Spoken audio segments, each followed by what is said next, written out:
नमस्कार, मी सुभाष हनुमंते. आपण पाहताय चारवा टीव्ही. मित्रांनो, सध्या महाराष्ट्रामध्ये राजकीय वातावरण अतिशय दूषित झालेलं आहे. जसं राजकीय वातावरण दूषित झालेलं आहे, तसंच सामाजिक वातावरण सुद्धा दूषित झालेलं आहे. विशेष करून अनुसूचित जाती आणि जनजातीमध्ये. आपण पाहत असाल महाराष्ट्रामध्ये सध्या अनुसूचित जात समूहामधील प्रत्येक जात आपल्या आपल्या परीने आपल्या आपल्या जातीला विशेष काहीतरी मिळालं पाहिजे या अनुषंगाने कुठल्याही लेवलला जाऊन राजकीय कॉम्प्रोमाइज करायला तयार आहेत. मग त्यात बौद्ध असो, मातंग असो, चर्मकार असो की ढोर असो, प्रत्येक जात समूह आपल्या जातीचं वर्चस्व कायम ठेवण्यासाठी धडपडताना दिसते. त्यात विशेष बाब अशी, मातंग आणि तत्सम जातीने अनेक वर्षापासून अनुसूचित जातीला दिल्या जाणाऱ्या आरक्षणामध्ये अबकड वर्गीकरण करून मागत आहे. त्या अनुषंगाने अनेक आंदोलनं झाली. आपण पाहिलं असेल, महाराष्ट्र शासनाने 1.5 वर्षाच्या पूर्वी माजी न्यायमूर्ती बदर यांच्या अध्यक्षतेखाली एक समिती नेमली होती. त्या बदर समितीने आपला अहवाल आता मुख्यमंत्र्याला सादर केला आहे.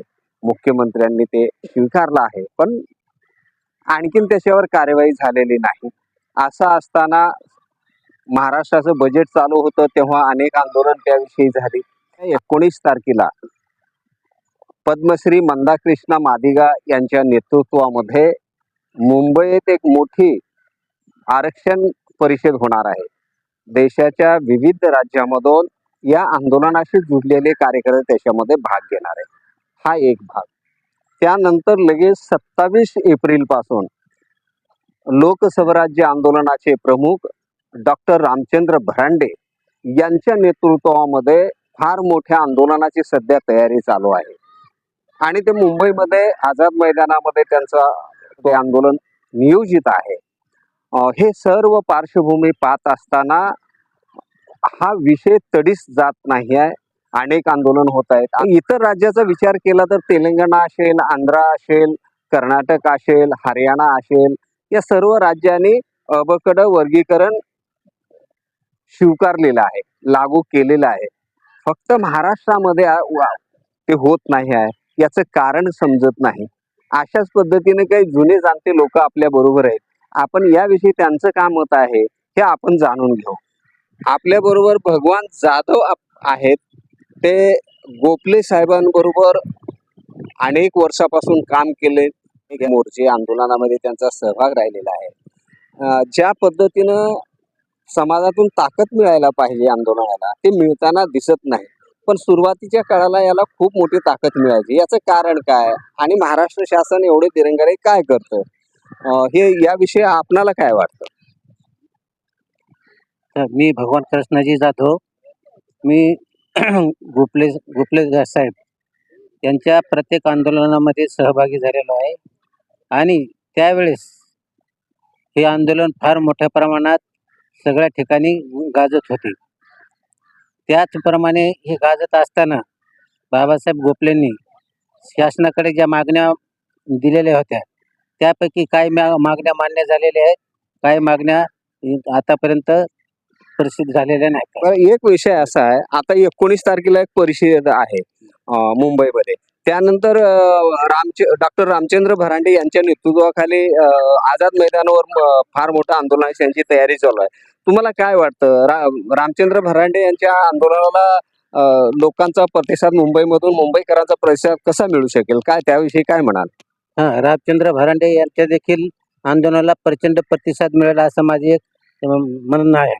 कारण हा सामाजिक प्रश्न असल्यामुळं, हा कुठला वैयक्तिक प्रश्न नाही आणि तो सामाजिक प्रश्न असल्यामुळं आणि मातंग समाजाची ही अस्मिता असल्यामुळं त्या गोष्टीसाठी नेता कोण आहे हे बघण्यापेक्षा नेत्या तो आपला प्रश्न सोडू शकतो का या गोष्टीसाठी रामचंद्र भरांडे असतील, त्याचप्रमाणे जे इतर कोणी प्रत्येक जिल्ह्यातून येतील त्या सर्वांना मुंबईतून भरभरून पाठिंबा मिळेल अशी माझी आशा आहे. यांचं असं मत आहे. पण आणखीन काही लोकांचं मत जाणून घेणार आहोत. पुन्हा तोच प्रश्न आहे. आपल्या बरोबर अजित केसराळीकर आहेत. आपण त्यांच्याकडून समजून घेऊ. केसराळीकर, तुम्ही 19 तारखेला कार्यक्रम ठेवला. आरक्षण परिषद, बरोबर आहे. तुमच्या पाठोपाठ डॉक्टर रामचंद्र भराडे हे 27 तारखेला एका मोठ्या आंदोलनाची तयारी कराले. विविध संघटनेच्या माध्यमातून विविध पद्धतीने ही आंदोलनं होत आहेत. तरी सुद्धा जसं आता अबकड वर्गीकरणाची स्थिती महाराष्ट्रामध्ये पाहिल्यास अहवाल सादर झालेला आहे, मुख्यमंत्र्यांनी अहवाल स्वीकारलेला आहे, पुन्हा त्याच्यावर कमिटी.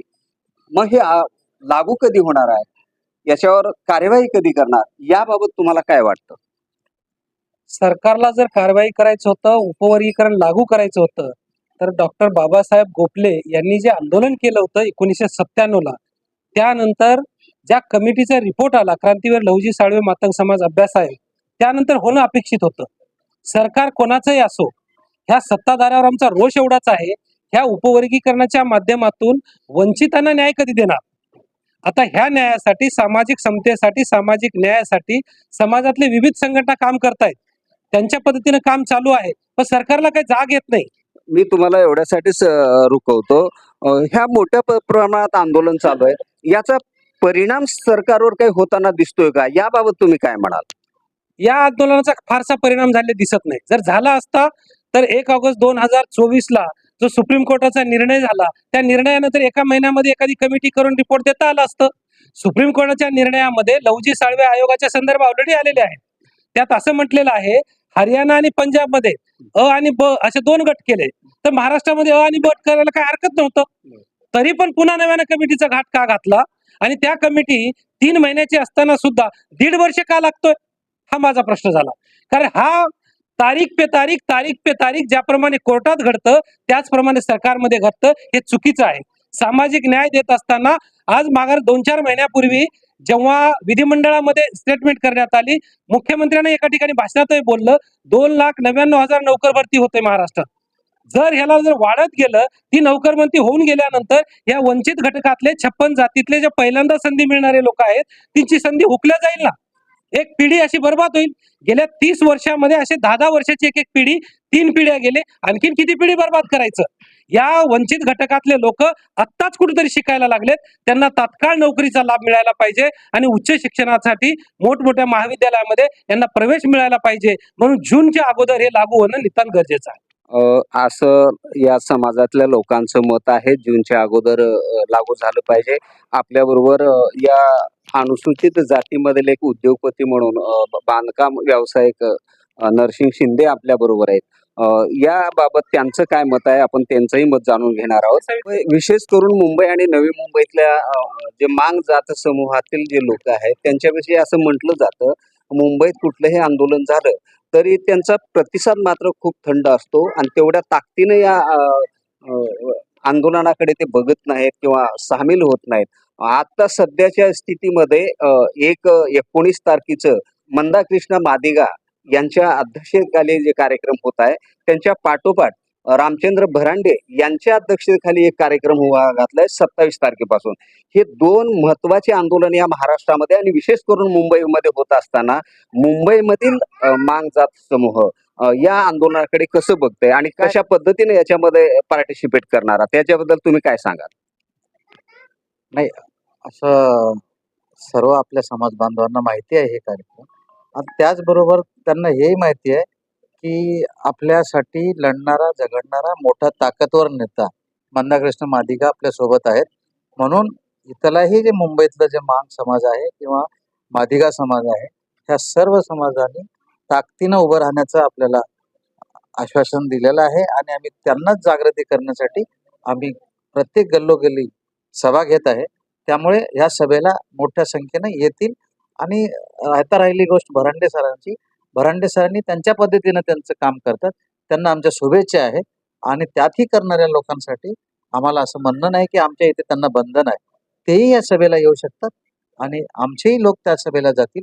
त्याच्यामुळे ह्याच्यात कुणाचा वाद नाही, ही चांगली गोष्ट आहे, आणि दोन्ही ठिकाणी लोक संख्येने येतील.